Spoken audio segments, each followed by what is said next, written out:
আর Bengali ক্লাসরুমে সকলকে স্বাগত। আজকের ভিডিওতে আমি পশ্চিমবঙ্গ মধ্যশিক্ষা পর্ষদের অন্তর্গত ষষ্ঠ শ্রেণীর স্বাস্থ্য ও শারীর শিক্ষা পাঠ্য বইটির তৃতীয় অধ্যায়, যে অধ্যায়টির নাম রয়েছে প্রাথমিক চিকিৎসা, এই অধ্যায়ের অনুশীলনীর 7 দাগের পর থেকে সমস্ত প্রশ্নের উত্তর করিয়ে দেব।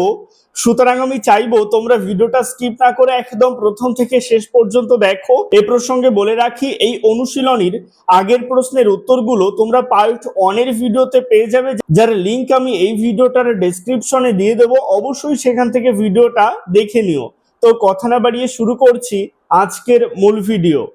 7 দাগে বলা হচ্ছে কেটে গেলে কিভাবে রক্ত বন্ধ করবে। উত্তরে লিখবে, কেটে গেলে রক্ত বন্ধ করার জন্য একটা পরিষ্কার কাপড় বা গজ দিয়ে কাটা স্থানটি চেপে ধরে রাখতে হবে।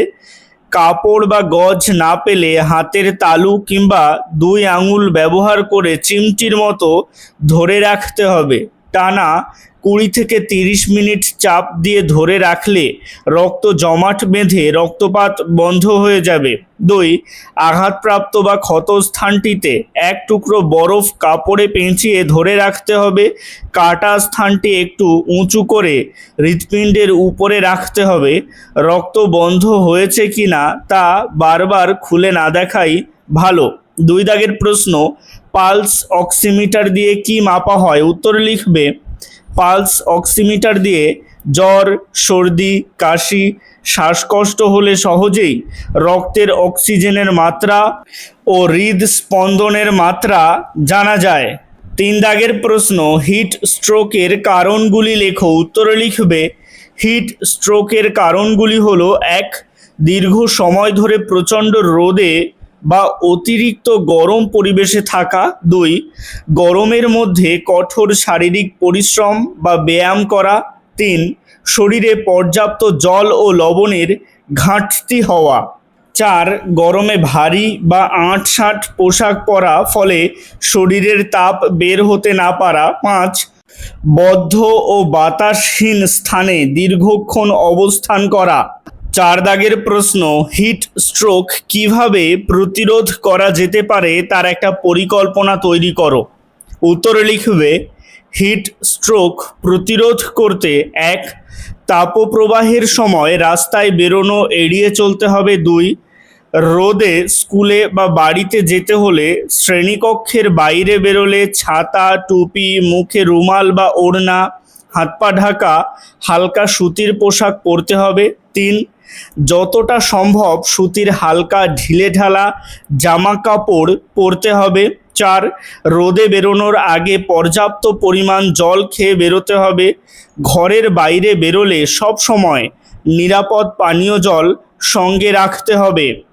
5, একটানা অনেকক্ষণ রোদে না হেঁটে প্রতি আধ ঘন্টা অন্তর কিছুক্ষণ গাছের ছায়ায় বা বিশ্রামালয়ে বিশ্রাম নিতে হবে বা তুলনামূলক ঠান্ডা জায়গায় আশ্রয় নিতে হবে।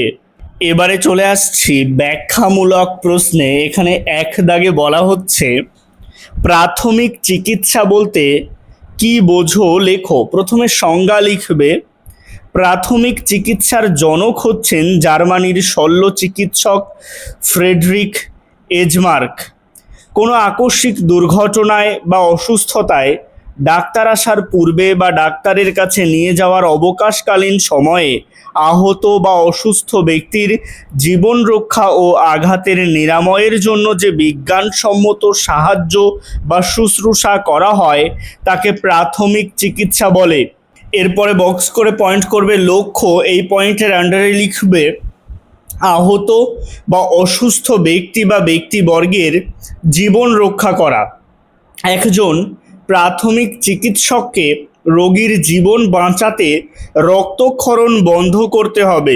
শ্বাসকষ্ট থাকলে যত তাড়াতাড়ি সম্ভব লাঘব করতে হবে এবং অভিঘাত হলে কৃত্রিম শ্বাস প্রশ্বাসের ব্যবস্থা করতে হবে। এবারে বক্স করে পয়েন্ট করবে উদ্দেশ্য। এই পয়েন্টের আন্ডারে লিখবে, প্রাথমিক চিকিৎসার উদ্দেশ্যগুলি হলো 1, আহত বা অসুস্থ ব্যক্তির অবস্থার আরোগ্য ত্বরান্বিত করা। 2, আঘাতের প্রকোপ কমানো। 3, দ্রুত পুনর্বাসনের ব্যবস্থা করা। এবারে চলে আসছি 2 দাগের প্রশ্নে। এখানে বলা হচ্ছে তাপপ্রবাহজনিত অসুস্থতার বর্ণনা দাও। উত্তরে লিখবে বাইরের পরিবেশের তাপমাত্রা অস্বাভাবিক বেড়ে যাওয়ার ফলে শরীরের ভিতরের তাপমাত্রা বেড়ে যাওয়ার কারণে যে সংকট সৃষ্টি হয় তাকেই হিট স্ট্রোক বলে। প্যারা চেঞ্জ করে একসাথেই লিখবে হিট স্ট্রোকের ফলে মানব শরীরে জল ও সোডিয়াম পটাশিয়ামের মতো খনিজ পদার্থ কমে যায়, গা হাত পা শুকনো দেখায়, শিরায় টান ধরে। হিট স্ট্রোকে অনেকের জ্বর আসে, শরীরের তাপমাত্রা 103 থেকে 104 ডিগ্রি পর্যন্ত বেড়ে যায়, ঘাম হয় না, ত্বক লাল হয়ে তেতে ওঠে, বমি, আচ্ছন্নতা, জ্ঞান হারানো, মৃত্যু পর্যন্ত হতে পারে। এবারে চলে আসছি 3 দাগের প্রশ্নে। এখানে বলা হচ্ছে তাপপ্রবাহজনিত অসুস্থতা কি কি কারণে হতে পারে। উত্তরে লিখবে তাপপ্রবাহজনিত অসুস্থতা বা হিট স্ট্রোক সাধারণত শরীরের তাপমাত্রা নিয়ন্ত্রণের ক্ষমতা ব্যাহত হলে দেখা দেয়। এর প্রধান কারণগুলি হলো 1. অত্যধিক গরম আবহাওয়া ও তাপপ্রবাহ। এই পয়েন্টের আন্ডারে লিখবে দীর্ঘ সময় ধরে উচ্চ তাপমাত্রার মধ্যে থাকলে শরীর অতিরিক্ত গরম হয়ে যায় এবং স্বাভাবিকভাবে তাপ নিয়ন্ত্রণ করতে পারে না। 2. শরীরে জলের ঘাটতি। এই পয়েন্টের আন্ডারে লিখবে পর্যাপ্ত জল পান না করলে শরীর থেকে ঘামের মাধ্যমে বেরিয়ে যাওয়া জল ও লবণের ঘাটতি সৃষ্টি হয়, ফলে তাপজনিত অসুস্থতার ঝুঁকি বাড়ে। 3. কঠোর শারীরিক পরিশ্রম। এই পয়েন্টের আন্ডারে লিখবে কৃষিকাজ, নির্মাণ কাজ, খেলাধুলা বা অন্যান্য ভারী কাজ করার সময় শরীরে অতিরিক্ত তাপ উৎপন্ন হয়। 4. আর্দ্রতা বেশি থাকা। এই পয়েন্টের আন্ডারে লিখবে বাতাসে জলীয় বাষ্প বেশি থাকলে ঘাম সহজে শুকোয় না, ফলে শরীরের তাপ বের হতে বাধা পায়। 5. বদ্ধ পরিবেশে থাকা। এই পয়েন্টের আন্ডারে লিখবে বদ্ধ ঘর, যানবাহন বা অপর্যাপ্ত বায়ু চলাচলযুক্ত স্থানে শরীর দ্রুত গরম হয়ে ওঠে। 6. মোটা আঁটো পোশাক। এই পয়েন্টের আন্ডারে লিখবে মোটা আঁটো পোশাক শরীরের তাপ বের হতে বাধা দেয় এবং তাপ শোষণ বাড়ায়। উপসংহার। এই পয়েন্টের আন্ডারে লিখবে অতিরিক্ত তাপমাত্রা, জলশূন্যতা, গরমে কঠোর পরিশ্রম, উচ্চ আর্দ্রতা এবং অপর্যাপ্ত বায়ু চলাচল তাপপ্রবাহজনিত অসুস্থতার প্রধান কারণ। এগুলি থেকে সতর্ক থাকলে এই ধরনের অসুস্থতা অনেকাংশে প্রতিরোধ করা সম্ভব। 4 দাগের প্রশ্ন, প্রাথমিক প্রতিবিধানের নীতিসমূহ তালিকাভুক্ত করো। উত্তর লিখবে আহত বা অসুস্থ বা আক্রান্ত ব্যক্তির চিকিৎসার বিষয়টি প্রাথমিক প্রতিবিধানকারীর কাছে সর্বাধিক গুরুত্বপূর্ণ। যথা 1. আক্রান্তের কারণ জানতে হবে এবং আক্রান্তদের দুর্ঘটনা স্থান থেকে অপসারিত করতে হবে। 2. আক্রান্তদের দ্রুত আরোগ্য লাভ একমাত্র লক্ষ্য হওয়া দরকার। 3. আক্রান্তদের চিকিৎসার প্রয়োজন অনুযায়ী প্রাধান্য দিতে হবে। 4. চিকিৎসার বা স্বাস্থ্য কেন্দ্রের সহায়তা না পাওয়া পর্যন্ত প্রাথমিক প্রতিবিধানকারীকে প্রাথমিক প্রতিবিধান চালিয়ে যেতে হবে।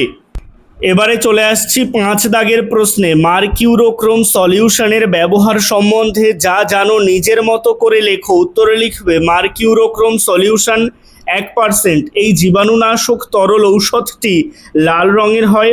আঘাতের ফলে সাধারণ কেটে যাওয়া বা ছড়ে যাওয়ার প্রাথমিক চিকিৎসায় এটি ব্যবহার করা হয়। প্যারা চেঞ্জ করে একসাথেই লিখবে দিনে 3 বার আঘাতপ্রাপ্ত স্থানে ব্যবহার করা যায় এবং ব্যবহারের পর ক্ষত স্থানটি ড্রেসিং করে ঢেকে রাখতে হবে। 6 দাগের প্রশ্ন, শীতলকারক স্প্রের ব্যবহার ও সুবিধা সম্বন্ধে তুমি যা জানো লেখো। উত্তরে লিখবে প্রথমে বক্স করে পয়েন্ট করবে ব্যবহার। এই পয়েন্টের আন্ডারে লিখবে আঘাত লাগার সঙ্গে সঙ্গে ওই স্থানে শীতলকারক স্প্রে দিয়ে স্থানটি উঁচু করে ধরে রাখা প্রয়োজনে ব্যান্ডেজ বেঁধে রাখতে হবে। তারপরে বক্স করে পয়েন্ট করবে সুবিধা। এই পয়েন্টের আন্ডারে লিখবে শিশুরা খেলাধুলা করার সময় কাঁটা ছেঁড়া ছাড়া পেশি বা হাড়ে আঘাত পেতে পারে, সেক্ষেত্রে স্থানটি ফুলে যন্ত্রণা হতে পারে। এই যন্ত্রণা থেকে তাৎক্ষণিক মুক্তি পেতে হলে হাতের কাছে শীতলকারক স্প্রে রাখা দরকার। এই জাতীয় স্প্রে আঘাতপ্রাপ্ত স্থানটিকে ঠান্ডা করে ও যন্ত্রণা দূর করে।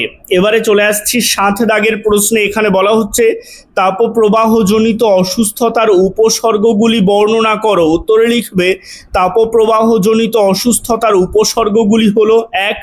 বমি বমি ভাব থাকলেও বমি হয় না। 2. ঝাপসা দৃষ্টি এবং রোগী জ্ঞান হারাতে পারে। 3. হৃৎপিণ্ডের গতি বেড়ে যায় এবং নাড়ির গতি দ্রুত আর ক্ষীণ হয়ে যায়। 4. ঘাম বেরোনো বন্ধ হয়ে গিয়ে চামড়ার রং লালচে হয়ে যায়। 5. শরীরে জল কমে গিয়ে বিভিন্ন শারীরবৃত্তীয় প্রক্রিয়া বন্ধ হয়ে যায়। ঠিক এই রকম ছোট ছোট বেশ কিছু পয়েন্ট রয়েছে। আমি এখানে মোট 12টা পয়েন্ট রেখেছি।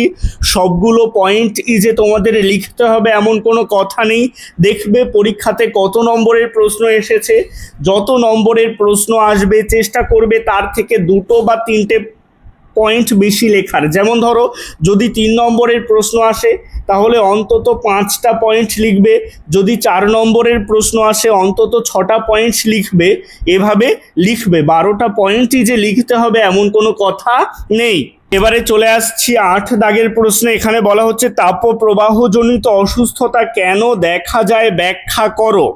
এই উত্তরটা তোমরা ব্যাখ্যামূলক প্রশ্নের 3 দাগের উত্তর দেখে নেবে। অর্থাৎ এই যে ব্যাখ্যামূলক প্রশ্নের উত্তরগুলো এখন করাচ্ছিলাম এর 3 দাগের প্রশ্নের উত্তরটা দেখে নেবে, সেম উত্তর হবে। আজকের ভিডিওটা এই পর্যন্তই। ভিডিওটা ভালো লাগলে অবশ্যই একটা লাইক করে দিও এবং একই ক্লাসের বন্ধুদের সাথে ভিডিওটাকে শেয়ার করতে ভুলো না। ভালো থেকো, সুস্থ থেকো সকলে, আর অবশ্যই RS বেঙ্গলি ক্লাসরুমের সাথে থেকো।